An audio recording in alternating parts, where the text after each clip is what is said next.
മൂന്നാറിലെ ജനവാസ മേഖലയിൽ നിന്നും പിൻവാങ്ങാതെ കാട്ടുകൊമ്പൻ പടയപ്പ. നല്ലതണ്ണി എസ്റ്റേറ്റിൽ വീട്ടുമുറ്റത്ത് നിർത്തിയിട്ടിരുന്ന ഒരു കാറാണ് ഇത്തവണ കാട്ടുകൊമ്പന്റെ ആക്രമണത്തിന് ഇരയായത്. പ്രദേശത്ത് ഭീതി സൃഷ്ടിച്ചുകൊണ്ട് എത്തിയ ആന വീട്ടുമുറ്റത്ത് പാർക്ക് ചെയ്തിരുന്ന കാർ ആക്രമിക്കുകയായിരുന്നു.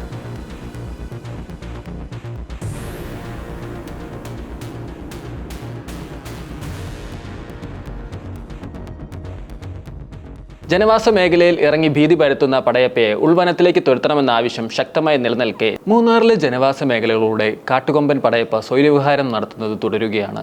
ഇന്നലെ രാത്രി നല്ലതണി എസ്റ്റേറ്റിൽ വീട്ടുമുറ്റത്ത് നിർത്തിയിട്ടിരുന്ന ഒരു കാറാണ് കാട്ടുകൊമ്പന്റെ ആക്രമണത്തിന് ഇരയായത്. പ്രദേശത്ത് ഭീതി സൃഷ്ടിച്ചുകൊണ്ട് എത്തിയ ആന വീട്ടുമുറ്റത്ത് പാർക്ക് ചെയ്തിരുന്ന കാർ ആക്രമിക്കുകയായിരുന്നു. ദിനകരൻ എന്ന വ്യക്തിയുടെ ഉടമസ്ഥതയിലുള്ള കാറാണ് കാട്ടാന തകർത്തത്. வணக்கம், என்னோட பேர் தினகரன். நான் நல்லதண்ணி எஸ்டேட் வெஸ்ட் டிவிஷனில் இருக்கிறேன். என்னென்னு பார்த்தீங்கன்னா, இது நைட்டு வந்து பாருங்கள், ஒரு 11:45 நான் கார் வந்து நைட்டு போட்டு எப்பயும் போடுற ரெகுலராக போடுற இடத்துல ஒரு 12:30 போல் படையப்பா நைட்டு வந்து என்னோடய காதை சேறுபட்டுருச்சு.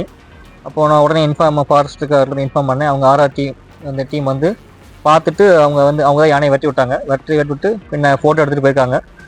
அப்போ காலையில் 10 மணிக்கு ஆஃபீஸ் வர சொல்லியிருக்காங்க. அப்போது இது என்னென்னு பார்த்தீங்கன்னா, இப்போது நானும் டெய்லி கூலி சம்பளம் தான் வேலை செய்கிறேன். பெரிய அளவுக்கு வருமானம் நமக்கு இல்லை. புதுசாக நாங்கள் ஃபேமிலியாக சொந்தமாக கார் வாங்கி எல்லாம் ஷேர் பண்ணி கார் வாங்கியிருக்கோம். மொதல் கார் வேறு. என்னோடய வருமானத்துக்கு ஏற்ற மாதிரி இப்போ நான் அந்த காரை மெயின்டைன் பண்ணோம்னா இப்போ எனக்கு பெரிய எந்த வருமானம் இல்லை.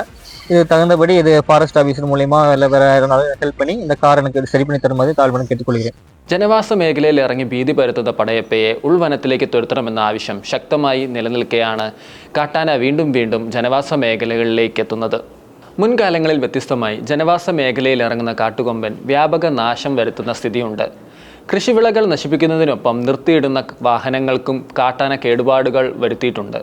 ജനവാസ മേഖലയിൽ കാട്ടാനയുടെ സാന്നിധ്യം സ്ഥിരമായതോടെ വീടുകൾക്ക് നേരെ ആക്രമണം ഉണ്ടാകുമെന്നോ ആശങ്ക ആളുകൾക്കുണ്ട്. രാത്രി സമയങ്ങളിൽ കുട്ടികളുമായി വീടിനുള്ളിൽ ഭയന്നാണ് എസ്റ്റേറ്റിലെ ആളുകൾ നേരം വെളുപ്പിക്കുന്നത്. പ്രദേശത്ത് കാട്ടാന ശല്യം വർദ്ധിക്കുന്നതിൽ നാട്ടുകാർ ആശങ്കയിലാണ്. என் பேர் ரம்யா, நான் நல்லதண்ணியில் இருக்கிறேன். நான் 2 மாசமா இந்த யானை வந்து இங்கே தான் இருக்குது, இந்த வேஸ்ட் போடுற இடத்துல தான் இருக்குது. ஆனால் நைட்டில் வந்து இங்கே நல்லதண்ணி எஸ்டேட்டில் வந்து எங்களோட காரை வந்து சேதப்படுத்திடுச்சு. பிள்ளைகளை வச்சுட்டு எங்களுக்கு இங்கே இருக்கவே பயமாக இருக்குது. நைட்லாம் குழந்தைங்க அலறிட்டு இருக்கவே ஒரு இது இல்லை. எங்களுக்கு தகுந்த மாதிரி பாதுகாப்பு கொடுக்கணும்னு அரசாங்கத்துக்கு கேட்டு. என் பேர் வேளாங்கண்ணி, நாங்கள் நல்லதண்ணி எஸ்டேட்லேருந்து பேசுகிறோம். நைட்டு 12 மணிக்கு படையப்பா வந்தது. விடிய காலம் 3:30 தான் இங்கேருந்து போனது.